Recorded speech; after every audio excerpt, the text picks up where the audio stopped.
Menghitung harga pokok penjualan sangat penting untuk mematok harga jual minimal sehingga menghindari kerugian dan membuat siklus putaran modal operasional yang telah kita siapkan tetap baik. Jangan sampai setelah ikannya kita jual terus justru modal operasionalnya tidak kembali dan terus merugi, dan akibatnya nanti usaha yang kita jalankan bakal tutup ya, karena tidak berhasil ya, tidak menghasilkan uang, bahkan modal operasional pun tidak kembali.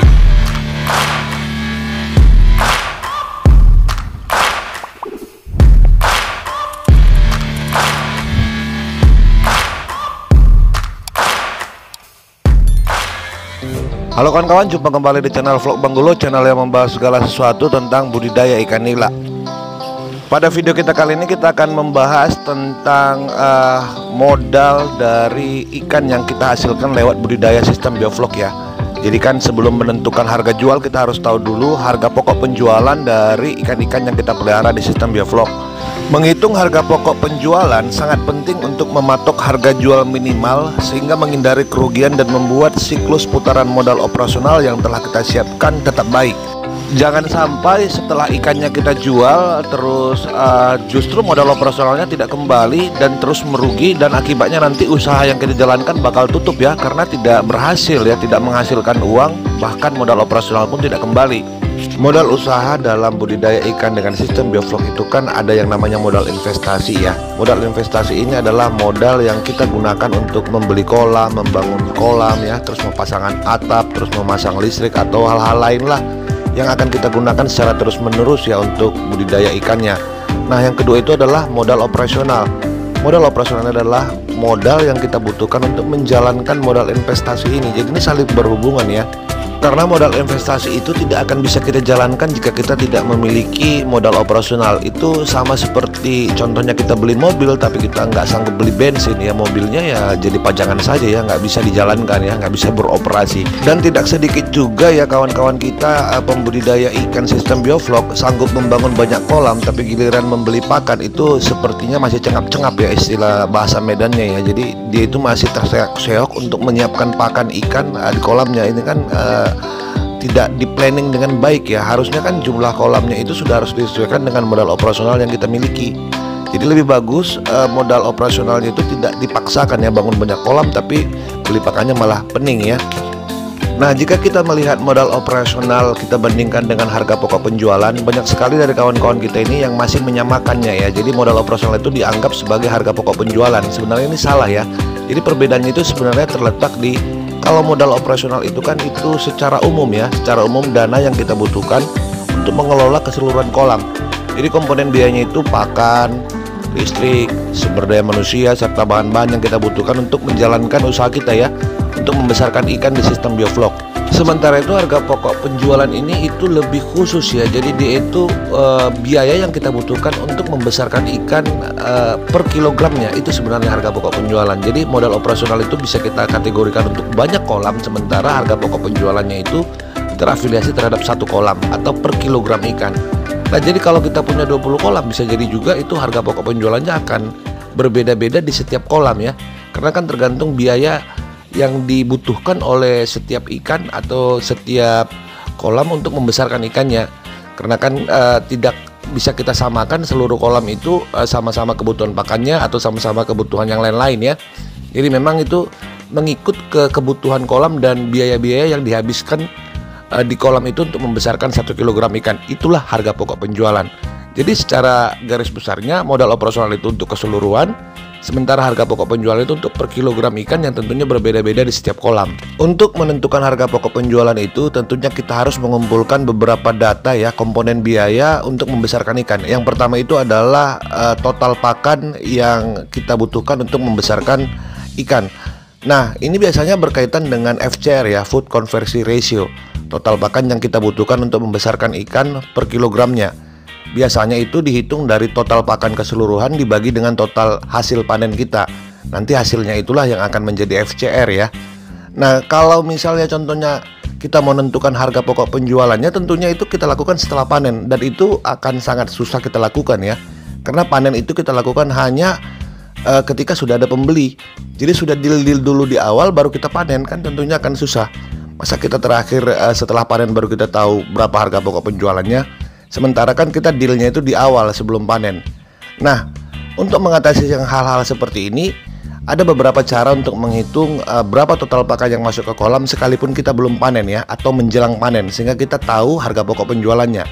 Yang pertama itu kita memang mau tidak mau di sistem bioflok itu kita harus catat pakan yang masuk ke dalam kolam itu setiap hari. Idealnya kan pakan ini dihitung dari dari bobot ikan di kolam ya. Kita pakai rumusan itu 3% sampai 5%. Jadi setiap pakan yang masuk ke kolam per harinya itu minimal 3% dan maksimal itu di angka 5%. Tapi rata-rata di 3,5% gitulah ya. Dan itu harus kita catat setiap hari. Kita catat juga kematian ikannya setiap hari. Ini penting untuk melakukan sampel ikan di kolam. Kita harus tahu populasinya berapa, karena kan itu berkaitan dengan jumlah pakan yang akan kita berikan ke ikan. Ketika kita menentukan pakan di ikan itu 3%, secara tidak langsung kita harus melakukan sampel bobot yang rutin, dan itu juga dicatat. Dan pencatatan ini sangat penting sekali di kolam bioflok. Tidak boleh kosong ya, setiap hari itu harus dicatat, sehingga kita bisa cepat menentukan harga pokok penjualan ikan kita walaupun itu belum panen. Terkecuali ikan-ikan yang kita panen itu seperti saya ya, tidak dijual ke pengepul atau tidak dijual ke khalayak umum ya, tapi diolah untuk menjadi ikan bumbu atau filet. Itu tentunya harga pokok penjualannya bisa kita hitung di akhir ya, jadi tidak harus di awal. Nah, selanjutnya komponen biaya yang kedua itu adalah total biaya listrik selama periode pemeliharaan yang kita lakukan.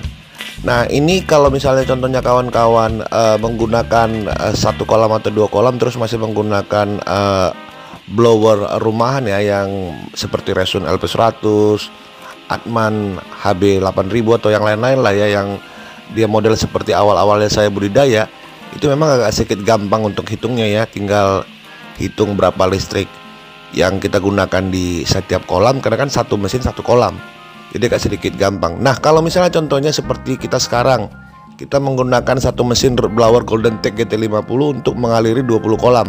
Sementara itu yang panen mungkin hanya satu atau dua kolam. Nah, bagaimana cara menghitung listriknya? Kan nggak mungkin kita bebankan biaya listrik road blower ini per bulan ya. Contohnya 1,5 juta per bulan, terus kita kalikan 5 ya, karena panennya 5 bulan.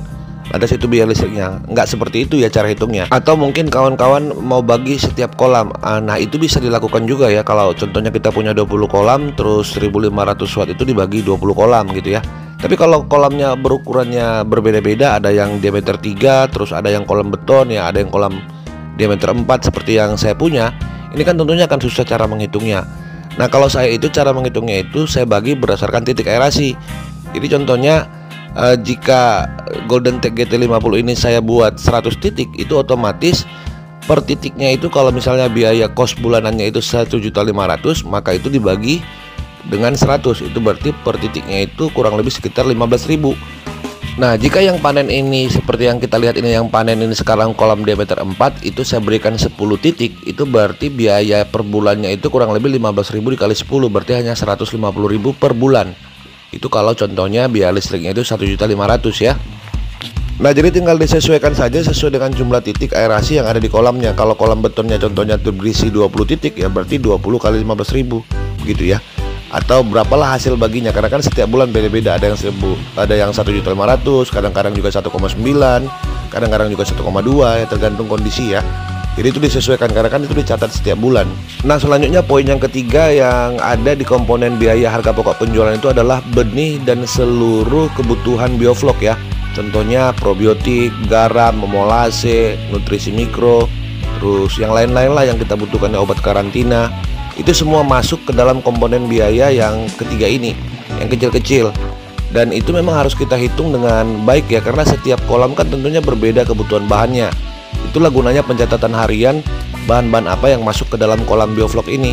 Jadi kita lebih gampang untuk mensimulasikan di akhir periodenya nanti. Makanya pencatatan di kolam bioflok itu sangat penting ya. Kalau kalian memiliki catatan setiap kolam, itu tentunya sangat berguna, karena kan penggunaan bahan juga itu tergantung kondisi cuaca, tergantung kondisi kolam ya, tergantung kondisi benih. Jadi memang nggak bisa kita ambil secara umum ya, itu tidak efektif ya. Lebih benar kalau misalnya, atau lebih akurat kalau misalnya itu pencatatan memang setiap kolam, dan tentunya biaya itu juga dibagi per kolamnya. Nah, biaya selanjutnya itu atau di poin keempat itu adalah biaya pasca panen. Jadi kan biasanya kalau setelah panen itu kan kita juga ada biaya ya, baik itu biaya penambahan SDM mungkin untuk panen atau juga packing, transportasi dan yang lain-lain ya. Dan itu dealnya memang kan tergantung siapa yang beli ya.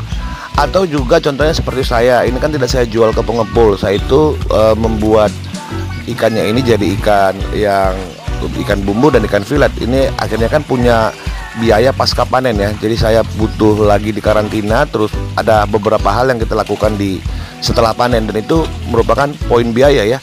Dan itu masuk ke harga pokok penjualan juga.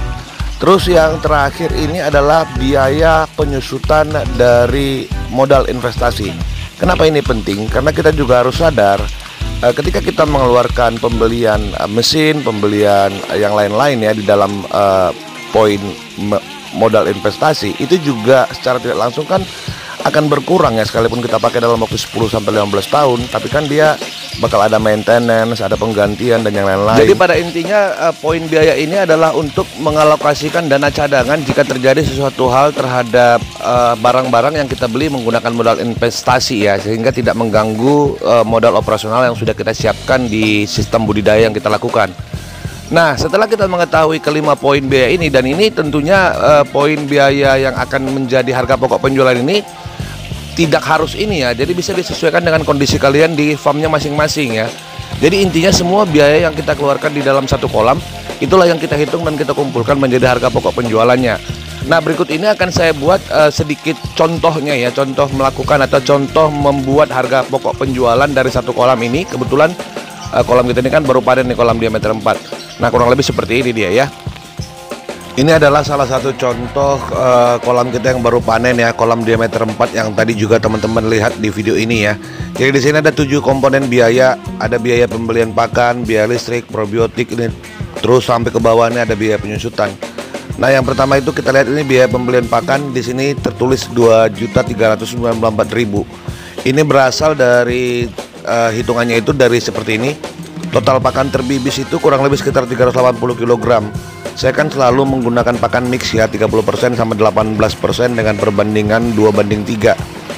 Kalau dia pakan terbibis itu kurang lebih 1,3 FCR-nya. Tetapi jika dia pakan kering atau yang kita beli ya, itu kurang lebih 75% ya pakan keringnya ya. 25% kan air yang bibis. Itu hanya sekitar 285 kilo yang terpakai ya. Jadi FCR-nya itu kurang lebih 101, sekian lah ya, karena ini hasil panennya kurang lebih sekitar 285 kilo ya. Yang kedua itu adalah biaya listrik. Di sini Rp638.400.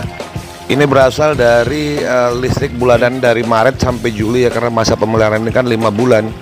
Jadi total listrik, tagihan listrik root blower GT50 ini itu saya bagi ke 125 titik ya yang ada di sini ya. Karena kan root blowernya saya bagi 125 titik. Dan kolam diameter 4 ini itu berisi 10 titik. 10 titiknya itu berarti dia dibagi ya, kurang lebih sekitar 115.000 per bulannya. Jadi kalau totalnya selama 6 bulan itu kurang lebih sekitar 638.000. Yang ketiga adalah biaya probiotik dan lain-lain. Biaya probiotik dan lain-lain ini juga menurut pencatatannya yang sebelah kanan kiri ya, sebelah kiri kita ini, layar ini adalah yang kita pakai. Jadi obat karantina itu ada 100 gram, terus aplikasinya ada 3 kali. Saya tidak menggunakan kapur dolomit di kolam ini ya. Jadi hanya garam saja di awal, terus pembibisan pakannya juga ada di bawah. Ini nutrisi mikronya 285, terus biang bibis totalnya 80 liter yang digunakan. Nah, yang sebelah kanan itu harga-harganya terus pemakaiannya setelah di breakdown itu kurang lebih sekitar 139.960 selama 5 bulan. Nah, untuk nomor 4 itu biaya pembelian benih ini sekitar 600.000 karena isi kolam ini hanya 1.500 ya dengan ukuran 23 ya. Setelah itu ada biaya SDM. Biaya SDM ini saya buat satu SDM ya yang khusus untuk menjaga kolam ini sebenarnya, dan ini hanya gaji pokoknya saja. Makan sudah kita tanggung juga, terus ada bonus-bonus untuk pekerjaan-pekerjaan kita yang di luar ya. Jadi kita breakdown dengan 40 kolam, hasilnya itu kurang lebih sekitar 200.000. Dan yang ketujuh adalah biaya penyusutan. Kita asumsikan saja 40 kolam yang ada di tempat saya ini itu 250 juta modalnya. Itu saya breakdown ke 10 tahun, berarti ada sekitar 120 bulan. Terus dibagi ke 40 kolam, hasilnya 52.000 per 52.000 rupiah kurang lebih per bulannya. Dan per kolam ya, biaya penyusutan itu muncul 260.416. Total biaya untuk di kolam ini dengan 285 kg ikan itu kurang lebih sekitar 4 juta sekian.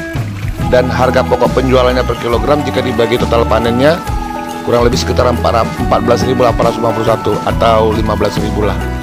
Dan ini hanya contoh saya. Untuk detail tentang Excel ini akan saya bahas di video khusus pelanggan ya.